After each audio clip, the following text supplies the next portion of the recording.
talk a little bit about an idea that's kind of trickled through the story.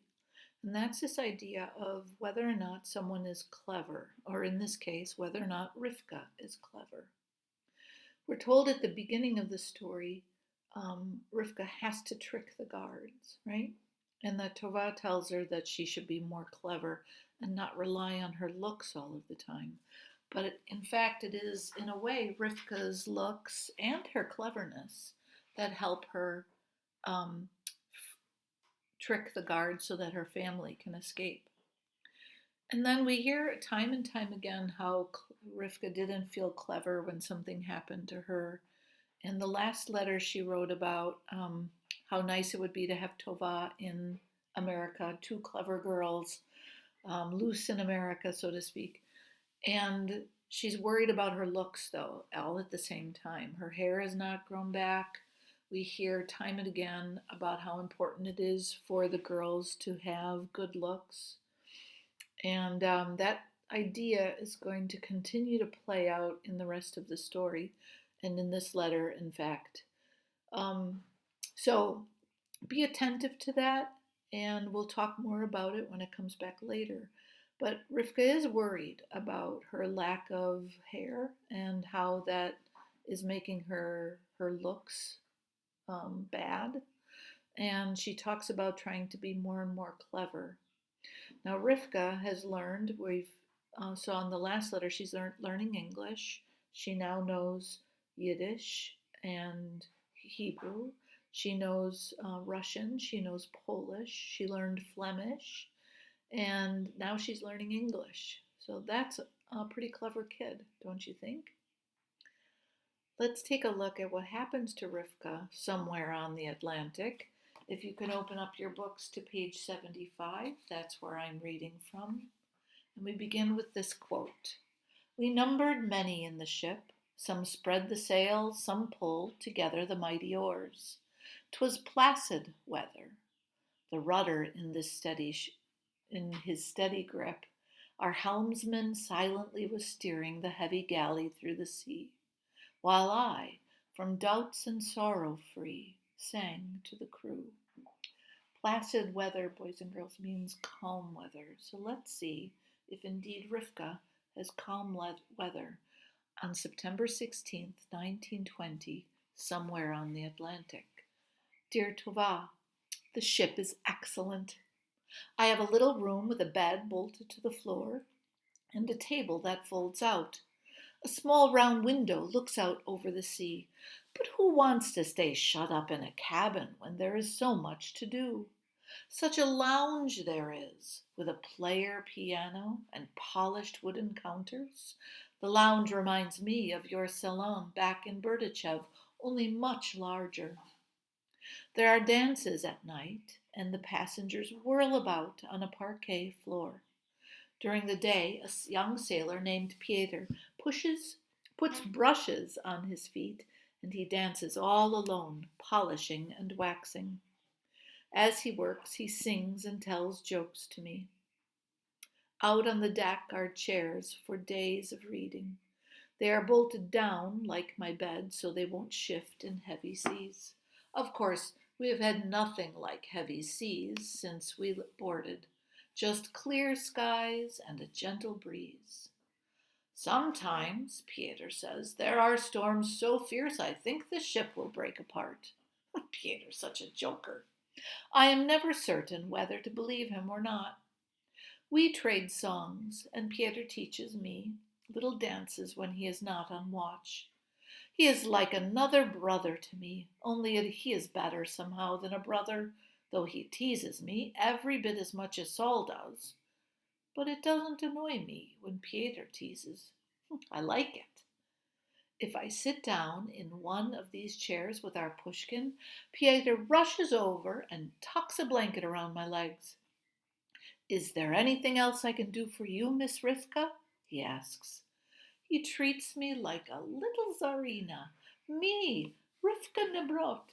Sometimes I pinch myself. Only in Hannah's games did I feel so special. How Hannah would love this. Tova, you would too. The ocean is so big. Everywhere you look, in every direction, swells this dark, billowing water. It rises and falls as if it were breathing, and the ship skates over the surface. I worried that perhaps I would feel seasick. I heard so many stories, and some others on the ship complain, but I do not feel the least bit ill.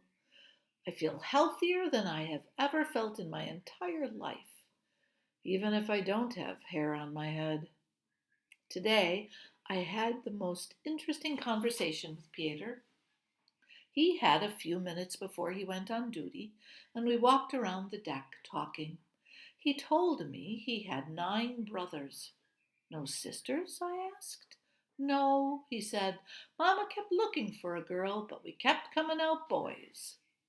I told him about Isaac and Asher and Reuben and Nathan and Saul. And then there's me. All those sons and then a daughter? Pieter said. You are a treasure to your mama and papa and to your brothers.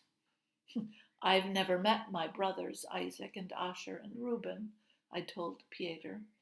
They left for America before I was born, so I don't know if I am a treasure to them.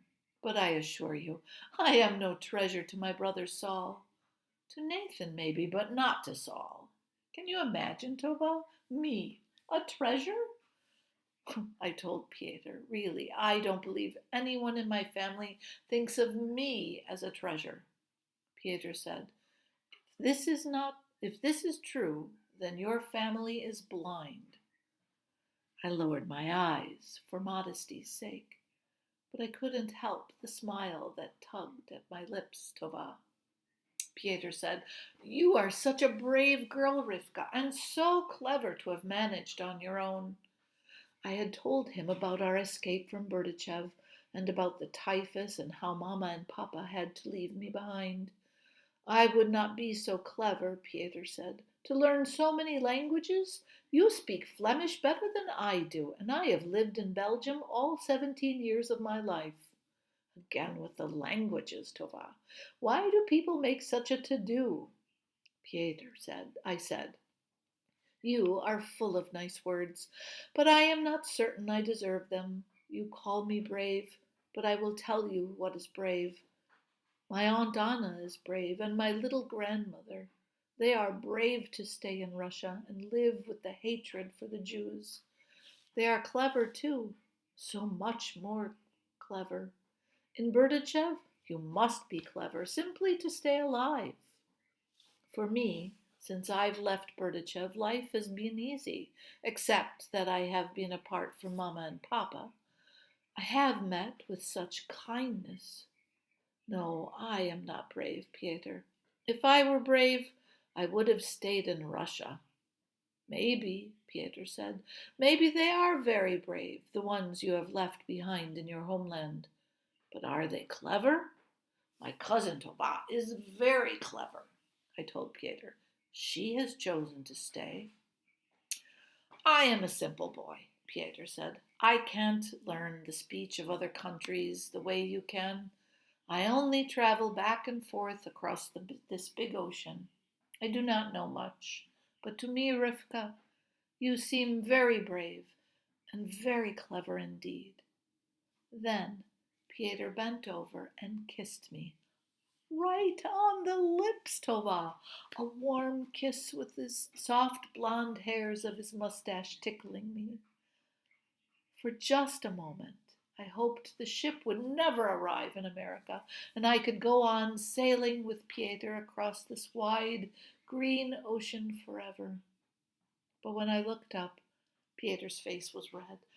I have work to do, he said, stammering. He hurried away, leaving me standing on the deck. I don't understand. What did I do that Pieter should run away? How clever can I be, Tova? The more I know, the more confused I get. I returned to my cabin and opened our pushkin. I tried to find a poem that said what I was feeling. Sometimes, when I read Pushkin's poems, I want to write poems of my own. I wonder if I dare to do such a thing, Saul always said I talked and talked without anything to say. But sometimes I do have something to say, and I feel as if I will explode if I don't write down what is in my head and in my heart. Soon I will be in New York City, America.